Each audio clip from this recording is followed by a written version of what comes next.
where now it's like, There hey, we there go. it's working. Hi, this is Paul, and this is kind of a randos conversation, but I've met Eric, and he's another CRC pastor, and he noted the conversation I had with Dave a while ago, and I only have an hour slot, so we can't give it the full treatment. But Eric, why don't you begin by introducing yourself? Sure. So I'm Eric Slickabeer. I'm a pastor at Grace Valley CRC, which is in German Valley, Illinois. So we're just a little west of Rockford.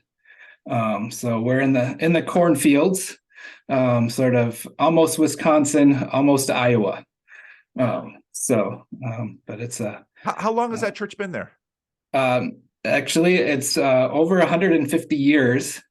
Wow. It's actually an interesting part of my story I'll maybe get to, but we did this church. We were doing a church plant in Houston, and it was a sort of missional community house church kind of church plant in Houston. And then I came here, and the very first thing they did was their 150th anniversary. So it was like super whiplash from Houston to the cornfields, and but yeah, Wow. it's been here a long time, and so it's been a really nice sort of stable time for our families, which is Wow.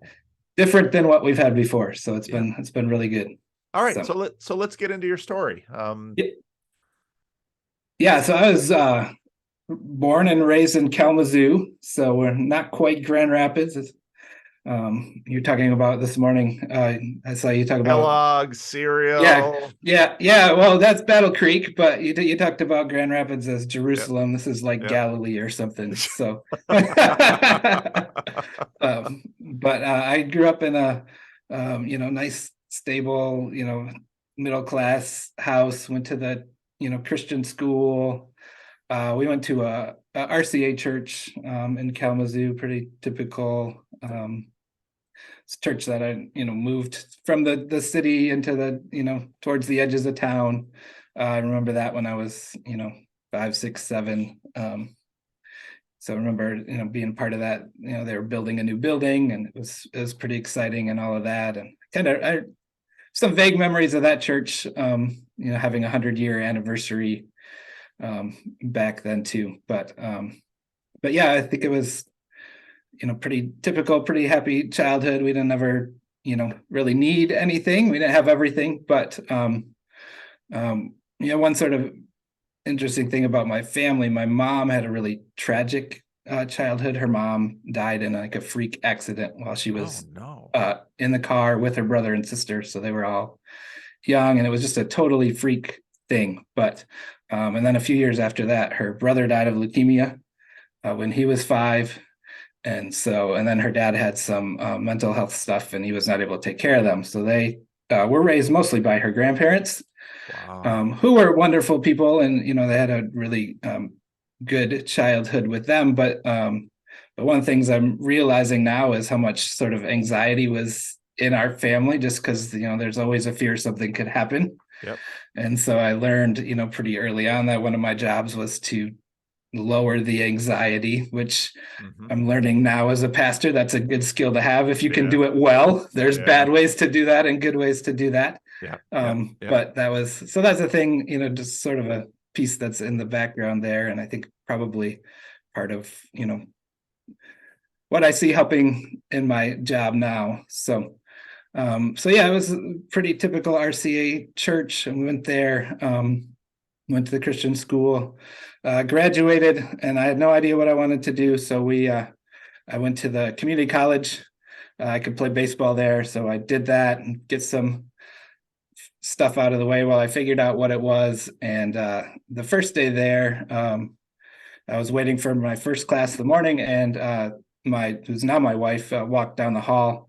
I had gone to high school with her as a small high school, so we knew each other, but we weren't friends. And then you get into a different environment, and you see someone and that was pretty comforting. So talked to her, and we started hanging out more. And wow, what a great story!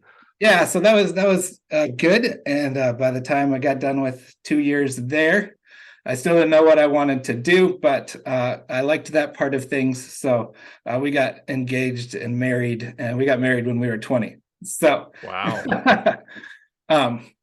so yeah, that was the one piece of my life I felt like I knew where it was going. And so I got married, and then I started working construction because actually both of my parents worked in offices for construction companies. So I had the one was a masonry construction, and they had let me work at their shop in the summers and clean things up and fix the mixers and just sort of that sort of stuff. And so then when we got married and I needed to have a job, that was the next step. So I was a laborer for a few years, and then I became a bricklayer. But I guess I would say this sort of where sort of my faith sort of changed right around this time when we got married. I would say what I received was pretty kind of linear, logical. We were taught the creeds and the confessions, and I knew how to say all the things I was supposed to say, and I never really had significant doubts about that. I believed it and affirmed it. And my pastor, I was a senior, and he said, I think you should make profession of faith. And I said, okay.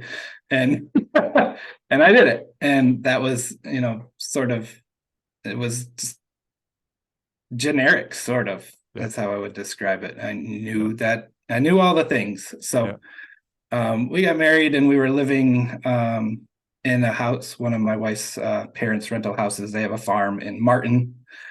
So it's in between Kalamazoo and Grand Rapids. So if you take that drive, there's a drag strip right along 131 there. And that's Martin. That's what they're known for. So she grew up there in the CRC Church in East Martin.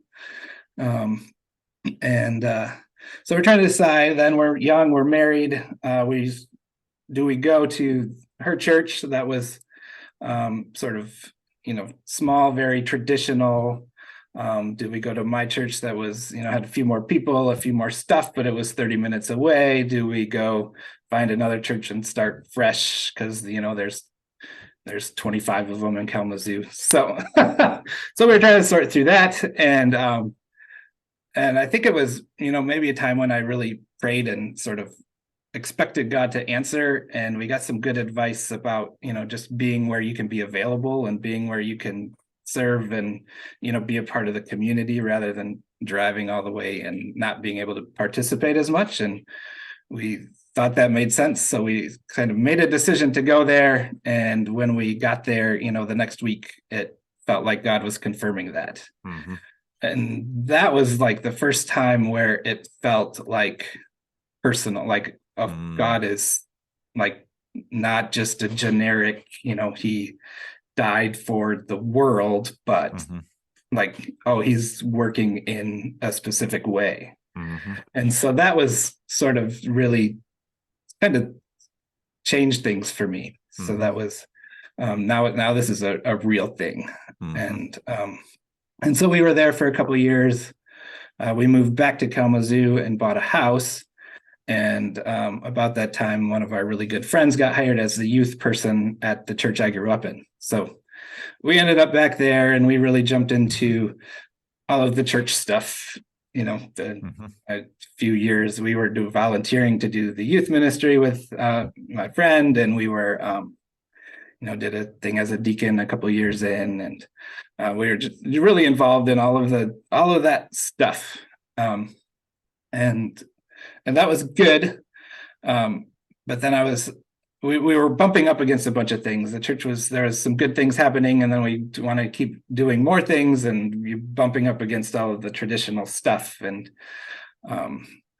so my friend Aaron, when we talk, he'd say, well, we had this running joke, like, well, when we start a church, we're going to do it this way. So we don't have to, fight all of these rules and hoops. And so that sort of became like a running joke when we would bump up against things. And so we did that for a while. And then while that was happening, I was a bricklayer. So every day was sort of a randos conversation. It's a skilled trade, but the skill that you're doing is pretty repetitious.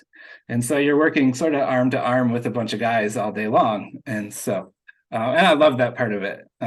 You're there, you're outside, you're, doing physical work, and you're, talking and chatting and, sometimes joking, sometimes, things get serious, but that was every day. Yeah. And so, but I was noticing like, well, one piece of it was my friend had just come out of like Reformed Bible College, and he was, talking a lot about the worldview, the creation, redemption, that sort of piece. And I think what I had gathered, maybe it wasn't ever spoken, but was that like work was good because it could, you could make money so that you could bring some back to the church and support the church, and you could meet people that you could invite to church. And that was sort of, the church was the important stuff and the rest of it was not. Mm-hmm. And so he started really talking about like the way that Jesus is working to redeem everything, and the goodness of even our work as we're creating something. And so that really impacted me and sort of changed the attitude I brought to that. And then I noticed that I would be able to have all these good conversations at work, but there was nothing that we were doing at church to try and get people to show up that they were interested in. And none of the carnivals, none of the, whatever else it was, they were not, there was a divide there that was not working. And so both of those things were things like I did not receive either of these things growing up, this idea about the value of work. And we're also stuck like trying to like draw people in that aren't interested in coming, and it feels like we're just spinning our wheels all the time. And so after a while of thinking about this and having this conversation about like, well, when we started church, finally we said, well, I wonder if that's not just a joke and that's God doing something. And so that was sort of the impetus to start seminary track. And so I explored that. I only had the undergrad community college degree.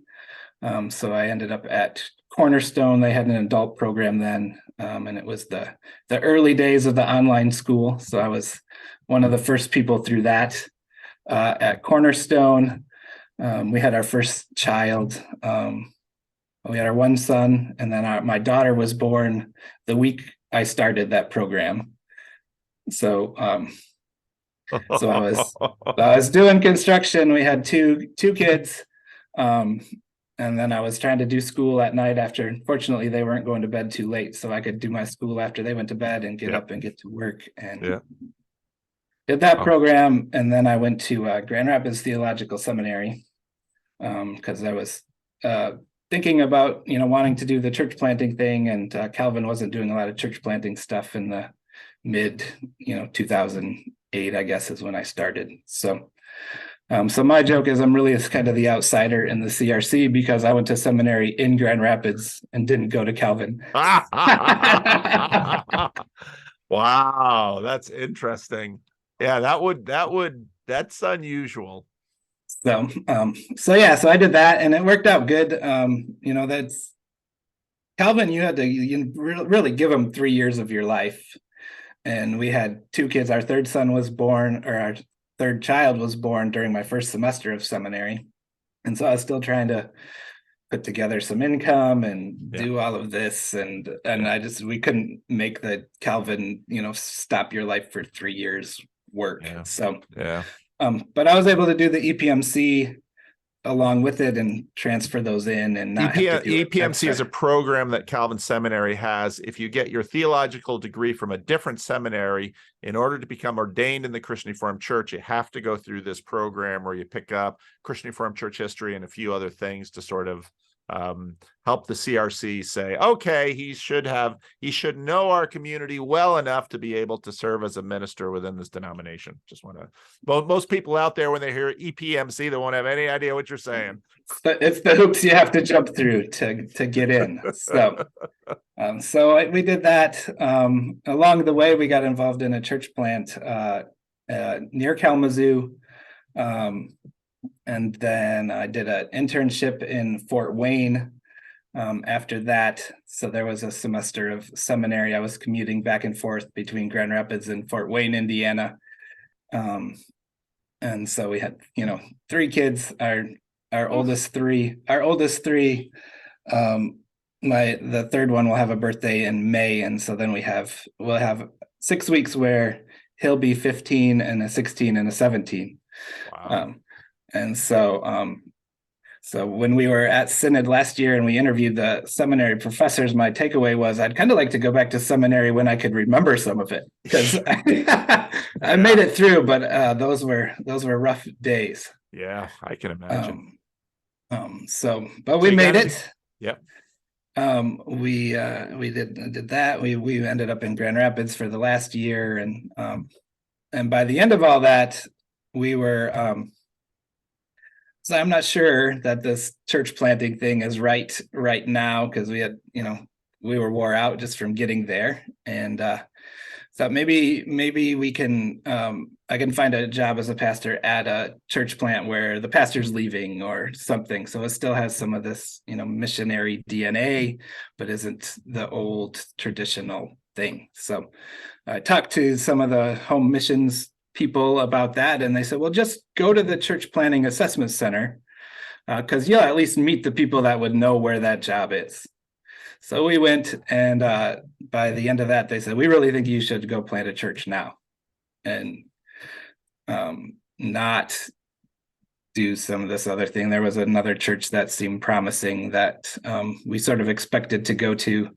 And I should note that in the Christian Reformed Church, we don't have a bishop system where people are sort of assigned. It's much more of a kind of a broker system where churches will try to recruit their pastors. Home missions, which is now part of Resonate, sometimes would sort of facilitate church planting, kind of a combination of the classis and home missions and maybe a local church, mother church. And so it's not a situation where there's a hierarchy in the Christian Reformed Church that says, Eric, you go do this. It's much more of a conversation that sort of elicits in eventually an outcome. So, yeah. So that's we left there. We thought we had a place to go that was going to work out. And by the end of the assessment center, my wife, Jana, the people there, we all felt like God wanted us to, actually lean into this church planning thing. So I had to call this other church that we were planning on going to visit and say, I don't think this is going to work out. And my wife is, crying because, we had never had anything stable, because even in construction, when it rains, you go home and you don't get paid. So after fumbling our way through all of this, there was a promise of some stability, and we were saying no.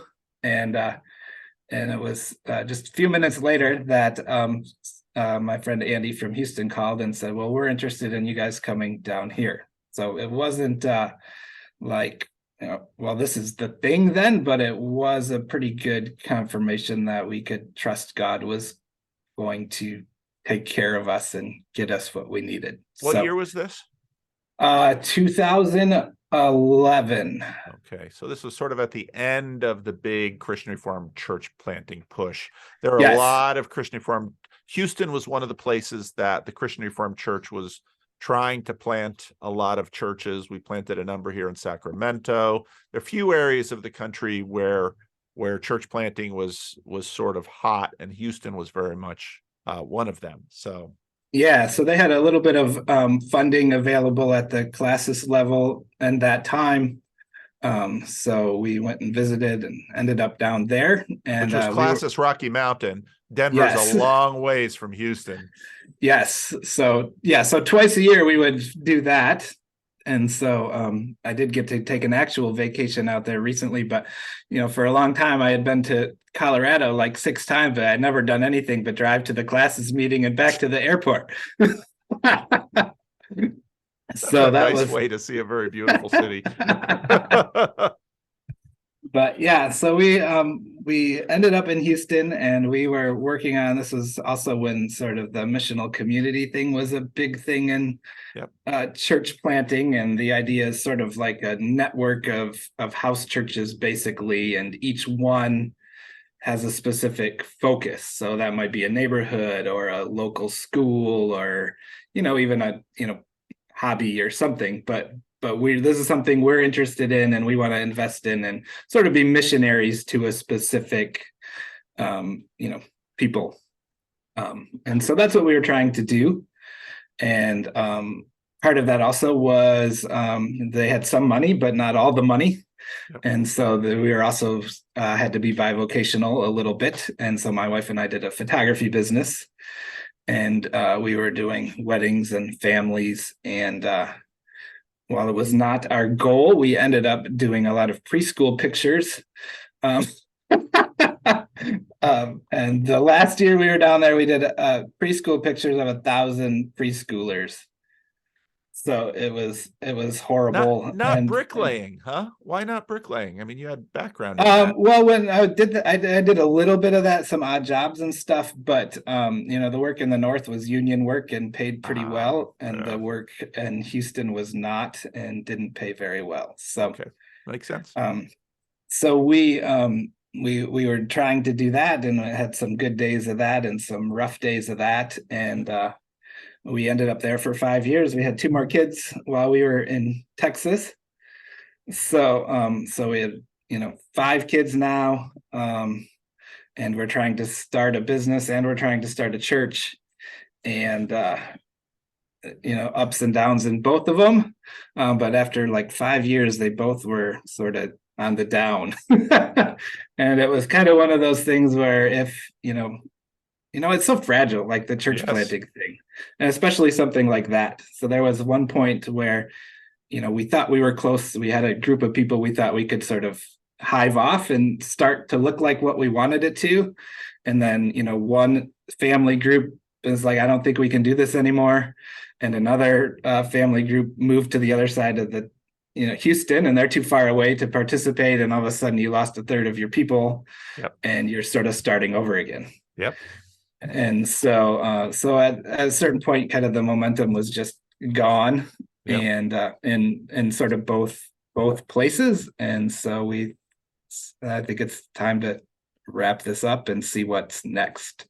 Okay. So that was the end of 2015. And then we, what are we going to do now? And we bought a house, and basically what we did is I talked to this church now in German Valley. I had done an interview with them, and we packed up our house in Houston, and we drove up here, and we did like a weekend long, interview thing. You meet with the council, you preach on Sunday, and you meet all the people. And then we went up to Michigan, and we stayed in a house that family had, and we waited. And I was either gonna fly back to Houston and put our stuff in a truck and send it to Michigan, or I was gonna put it in a truck and send it here. And I was gonna, do construction or whatever while we waited if the church in German Valley didn't call. So, well, it's interesting, 2010 to 2015. That's the housing. The housing collapse starts in 2008 and just kind of keeps running. And a place like Houston, where sort of like California can tend to be boom and bust. There's a lot of things that go into this kind of stuff. There was, and the housing part was not bad. That the specific area we were in, it was good, but there was also a lot of anxiety. That's when the oil prices were really low. Yeah. And so much of their economy and, everybody's jobs is in the oil industry. Yeah. And so it was, my whole life is like, we need gas to go down. We need gas to go down. And now we're like, we need gas to go up because all of our friends are losing their jobs. And so you just see a different perspective on the impacts of all of this stuff that you don't see until you get to a place like that. Well, talk to me a little bit about why you like being a pastor, because, at the end of a church planting thing, some people sort of quit pastoring at that point, and they're like, nuts, I'm done with this ministry stuff. I can go back to bricklaying, or I can go back to photography or something like that. But you went to pastor an older church. Yeah, so what I like is the stories and the getting to know people and hearing what God is doing in their life, and that was really what I wanted to do. And so what when you do like the assessments and all of that stuff, like they do the Strength Finder thing, and one of those is woo. like you're the person that, gathers all of the people, right? That people just flock to you. Well, neither me or my wife have that one at all. And so we knew going in, like, this was a big ask. Yeah. Like, God's going to have to provide the people somewhere, but once they're there, like, we're good, and we can hold people together, and we can do that. So we knew from that like that was going to be a challenge. And so this was an opportunity to actually invest in a group of people that was here, and they were already there. So, and are you enjoying it? I am. Actually, when we came, I came as an associate pastor. So there was another pastor here. So it's a 150-year-old church, but they towards right around the turn of the century, it was close to dying. There was home missions people told them, like, you need to change or it's not going to be here. Yeah. And they made a lot of changes, and they actually built a brand new facility in 2010, and they've grown quite a bit. And so, for people that are here that show up now, like, they have no idea of all of that history, because it doesn't feel like a 150-year-old church at all. Interesting. So that's, the chance to be somewhere settled, and a chance to, like, come out of this church planting thing that was so fragile all of the time and feels like it could fall apart at any minute, to come to a place that's been here for 150 years. I think, well, I can't kill that very fast. It's been here for this long. So it's been a real stabilizing thing for me, for our family, to just, know that, we have a place to be. And, when we moved here, I think we figured out it was our 9th house, and our 7th house in 4 states in like 9 years or something. With 5 kids. Yeah. So the joke I tell people now is that when we moved here, my wife said, this has to go well, because we're living in a parsonage, and if you get fired, I'm not moving. So it's going to get really awkward. So we've settled in, and it's really good. So well, so you found my channel, you found this little corner. Talk about how that happened. I mean, because some CRC pastors know what I'm doing. Some, people have different opinions about it. How did you find what's going on here? I think I started sort of, paying attention a little bit when you were, talking about some of the confessional conversations back, probably maybe 2016, even when they were, maybe back. Was it coming that far? I think I started talking about that in 2014. Yeah, so 2012 even. So I think you posted some of that in the Facebook group, and so I sort of keeping my eye on some of it then, and then I think what I appreciate and what I mostly watch is the randos conversations, and I've watched very few of like the Jordan Peterson ones. What I know about him is what I see on Twitter. So I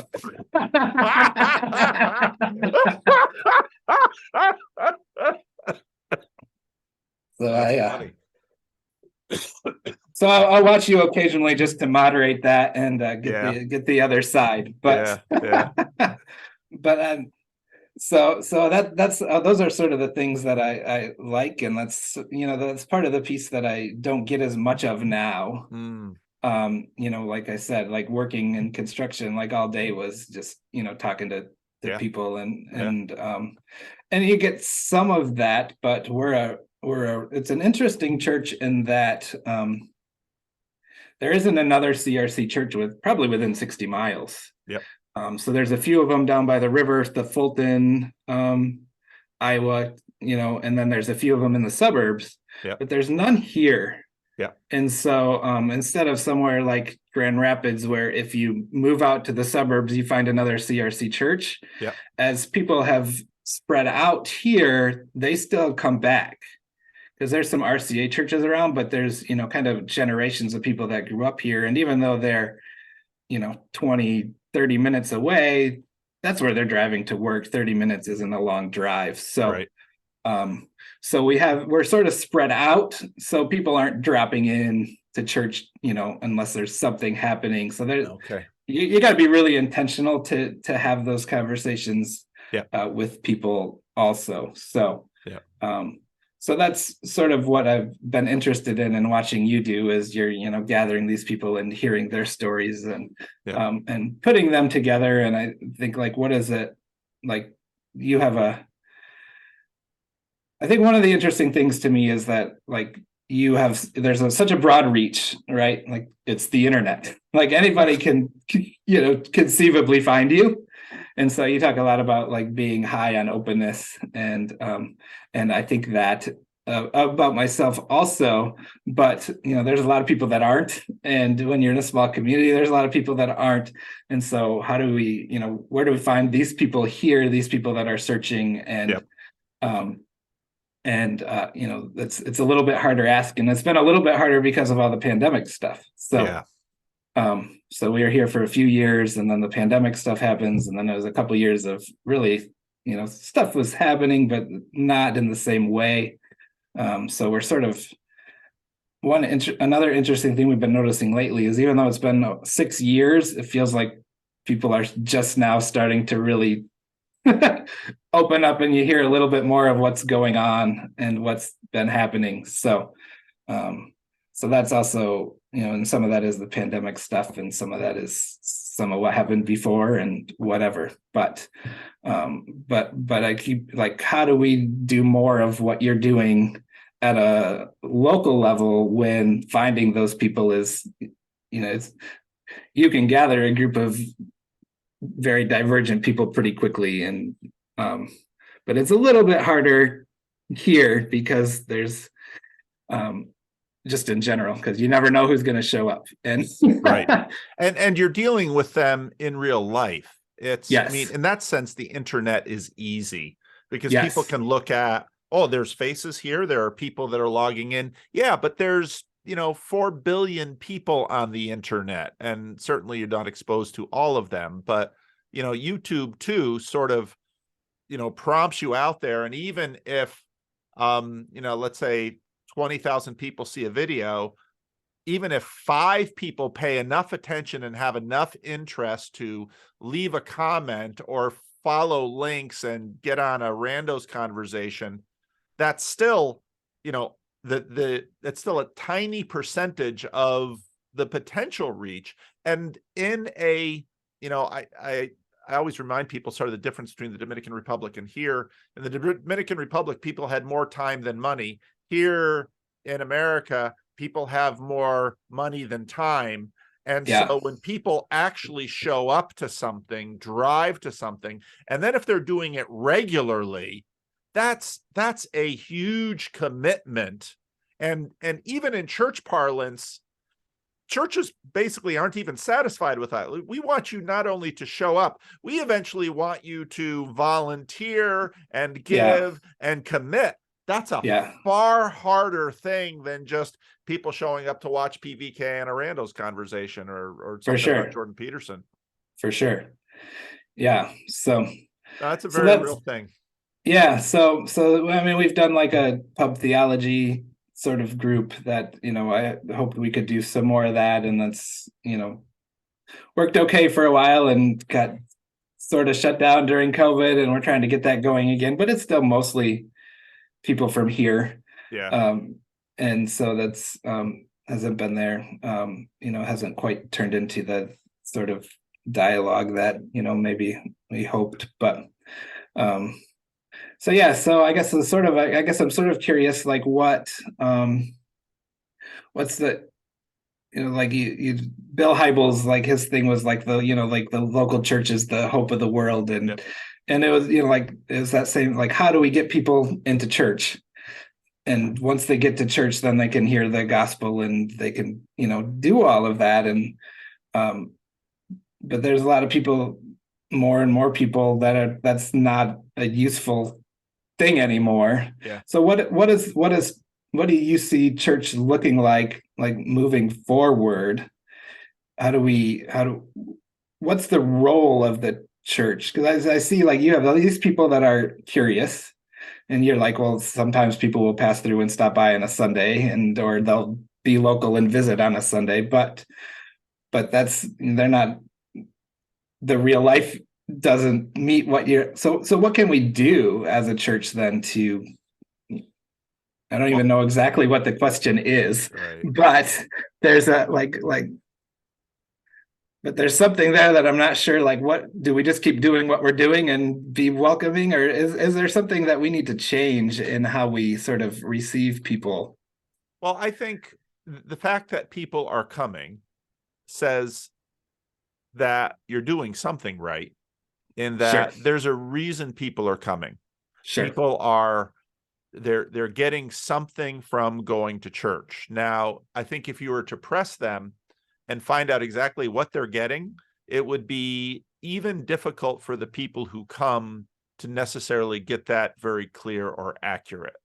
But Uh-huh. they are getting something. And I think part of the so in the 80s and 90s with the seeker movement, I think people on the coasts are more cynical and jaded than people in the heartland.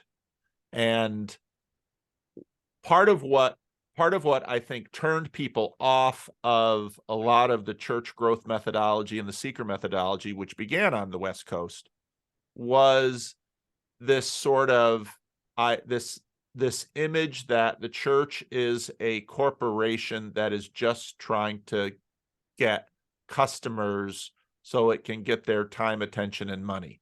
Yeah, And that suspicion, which is not wholly unfounded by people outside, has to be dealt with, because people will come people will go to an AA meeting if they really want to get sober. People will go to the gym if they really want to stay fit. People will go to the restaurant if they really want to eat good food. Now, so one lens we can obviously look at this through is a consumerist lens, which has sort of been what the seeker movement looked at. But I think pivoting and seeing the church more as a community, rather than a religious service provider, is I think a good start, because that's actually what you have. You right. have people who, especially I see in Midwest churches like your own that have histories, and the culture in the Midwest is quite different in many ways from culture on the coast. Sure. Although that doesn't mean that these things are distinct. The people who come to Livingstone's every Sunday, they certainly, to a degree, they come out of duty, but they mostly, I think, come out of joy, Yeah, because they are getting something from it, and these are their people. And to not be there is like to not go to a family gathering that you really want to go to. yeah. So obviously, I mean, that can get into, say, Robert Schuller's find a need and meet it. And Uh-huh. obviously, as a church planter, that's way at the top of your priority list. But the church also has to deal with the question of, where are we in people's mind and imagination? And when I look at, let's say, all of the feverish interest in orthodoxy following sort of downstream of Jonathan Pajot, and some of the interest in orthodoxy now, a lot of what their motivation seems to be, which is by no means disconnected from a lot of evangelical churches, the church is a place that will help me grow my new and better self. Yeah. Orthodoxy, of course, will put that into terms like theosis or kenosis, emptying oneself and filling oneself with God. And I think I don't see that as very, very different from a Protestant or evangelical framework. But part of what I think the seeker movement was very successful in more of a Christ haunted genre where there was at least some latent layers in people of, I should go to church. This has been a part of what made my grandparents' generation admirable and wholesome and healthy. Yeah. And the lack of this, and I think that's very much still alive in the heartland, which is why Yes. a lot of seeker stuff still works in the heartland. And on Yes. the coasts, it's just so much more cynical, and there's so much more skepticism. Yep. And church so often, I look here in California, church so often to many people just looks like the enemy. Uh-huh. Whereas a place in the heartland, and there are heartland patches in California, of course, we've got the Central Valley. People look at the church much more in the older alignment of saying, you know, if I would drink less, be a better father, and going to church is a part of that, which will help me with that, I could actually improve and become more of a person like I would like to be. Yeah. And I think that's part of the reason churches, generally speaking, especially in the CRC, are doing better in more heartland locations Yeah. than in sort of, Houston is probably, everything's sort of on a spectrum between, let's say, coastland and heartland. Sure. Even though Houston's on the coast, it's also in the Bible Belt, so you're going to have some Yeah. different It's a whole different thing, but So just at the top the of my head, memories, yeah, the memories of church are good, right? yes, The memory of it it's a good thing, yes. and whether you've embraced that or not. And that's sort of where this church is now. And, we've got a lot of, families, and I'll talk to other families. Well, how do you get young family? I don't know that we're doing anything except that we have them and nobody else does. And so like, maybe you hire them, but, there's all of these other, small churches around, they don't, and they're, and so when you're there and the kids come in and there's other kids there, that's what people, more than anything, that's what's drawing people right now. And, we don't have fancy programs, or, our Sunday school teachers are wonderful and they're dedicated and they're there every week and they do a good job, but you're not going to mistake it for a Willow Creek children's program. But there's people here, and it's, well, I wouldn't fault you for that, though. Actually, no, I know. I think that's a part of what's actually attractive to people, is that we're sort of the in between. Yep. We're not. It's not dying, right? But it's not a corporation, right? Exactly. It's a community. Yep. And in this community, moms and dads will run Sunday school in the youth group and the cadet program or the GEMS program. And in the CRC churches that I see thriving, that's what's thriving. That people they might not be able to articulate it very well. And they might even not be able to sell it very well, which often in churches feels like a liability. But given the cynicism of coastal culture, I think, which definitely impacts the heartland too, because media goes all over.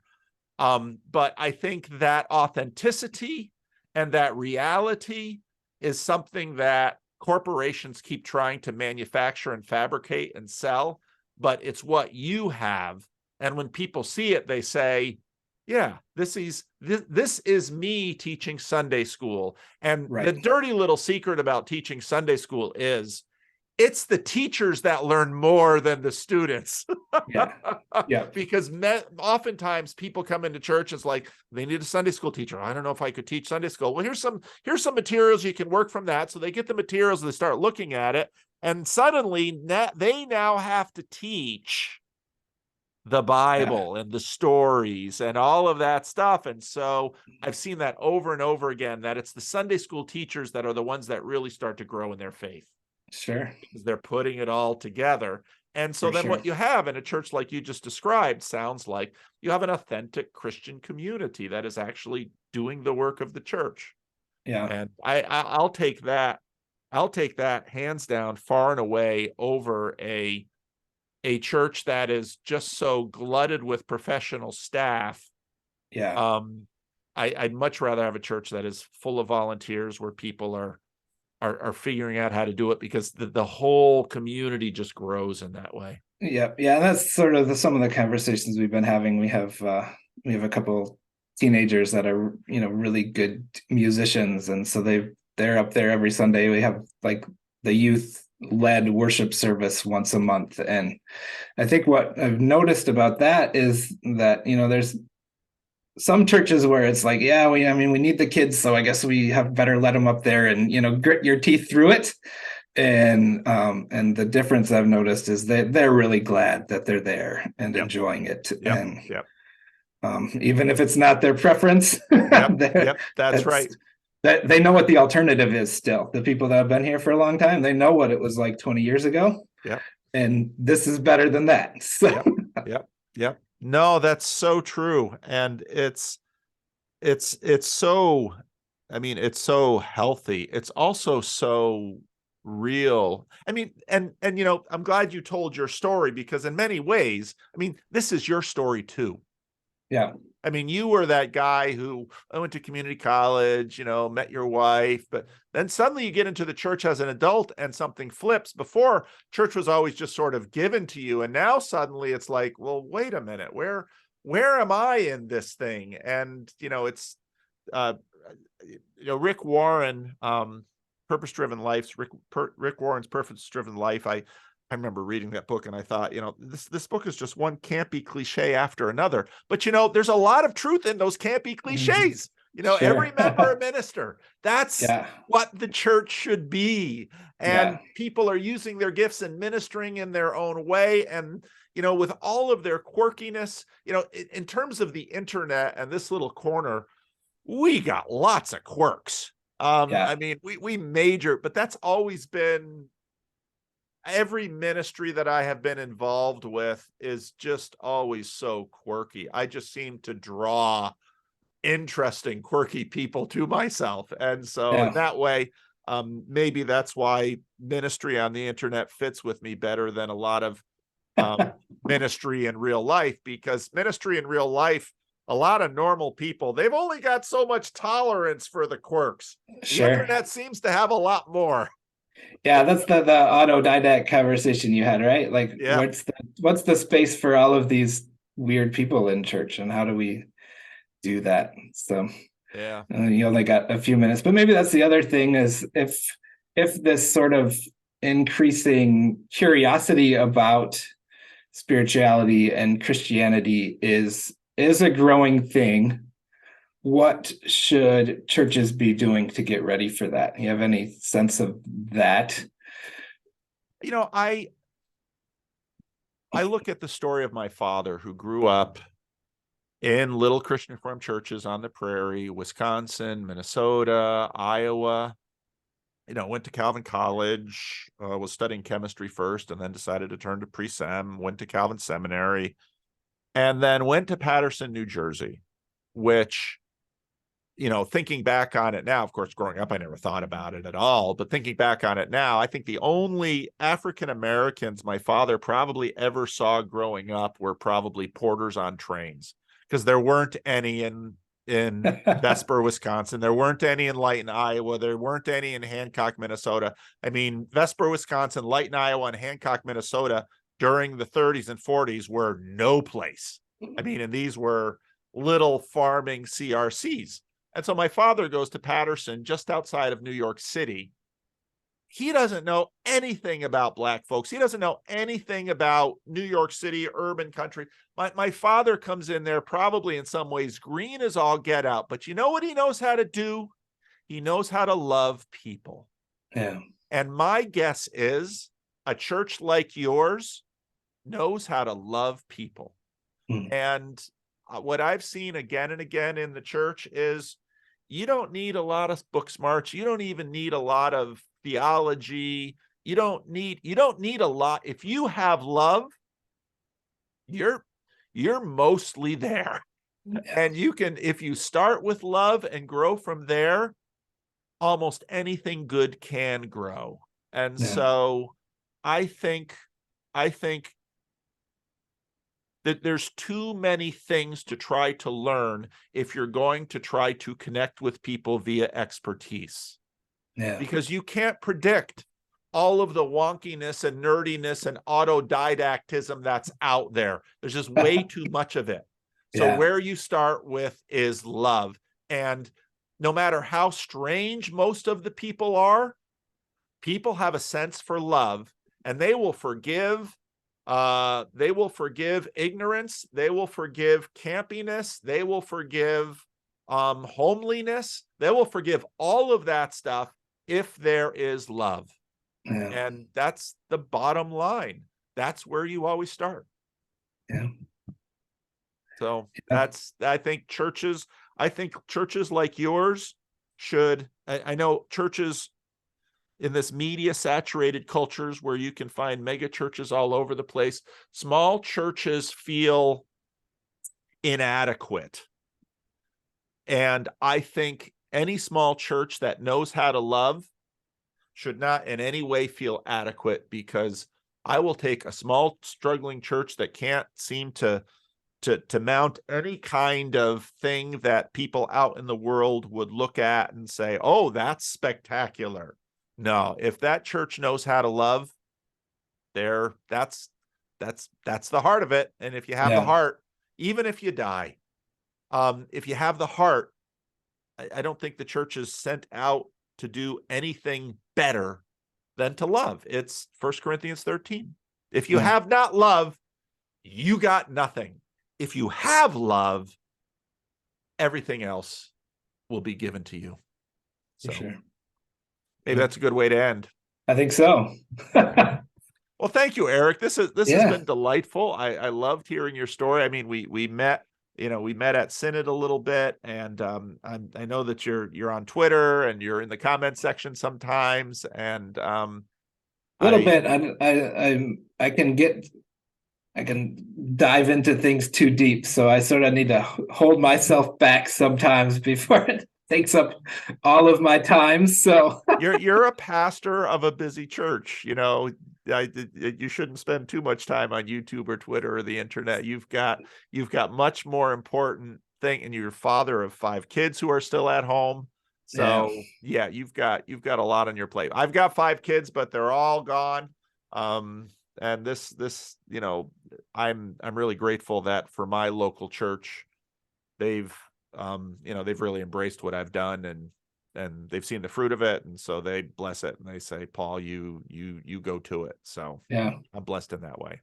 Very good. Well, I appreciate you too. And I think, learned a lot from you, and appreciate you giving me something to do while I do the dishes too. So well, good. And I'll keep doing the randos conversation too. There you go. I think that's a piece of what is, really helpful. It's like you said, you can't be an expert on everything, and I think having that and keeping that a part of it, I think, is what's I think keeps drawing people in too. Is that it's definitely so. All right, Eric. It's great. All right. Have a good afternoon. All right. Take care. Thanks, Paul.